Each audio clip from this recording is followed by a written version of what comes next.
আল্লাহ তাআলা পবিত্র কুরআনুল কারীমে ইরশাদ করেছেন, ওয়া ইযা মাসাল ইনসানা দুররু দাআনা লিজামবিহি আও কাঈদান আও কাঈমান। মানুষ যখন বিপদে পড়ে, মুসিবতে পড়ে, অভাবে পড়ে, অসুস্থতায় ভোগে, তখন সে আল্লাহ তাআলার কাছে দোয়া করে। এই রোগ থেকে মুক্তি চায়। সে রোগ থেকে মুক্তি চায়, বিপদ থেকে মুক্তি চায়। আল্লাহ তাআলার কাছে দোয়া করে।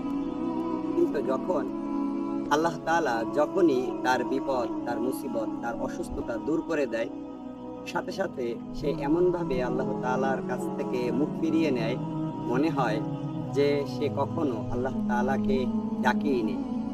আল্লাহ তাআলা এই জন্যই পবিত্র কুরআনুল কারীমে বলেছেন, ইন্নাল ইনসানা লিরাব্বিহি লাকানুত। মানুষ বড়ই নিমকহারাম। ওয়া ইন্নাহু আলা যালিকা লাশাহিদ। এবং তার কর্মকাণ্ডের দ্বারা সে এটার সাক্ষী।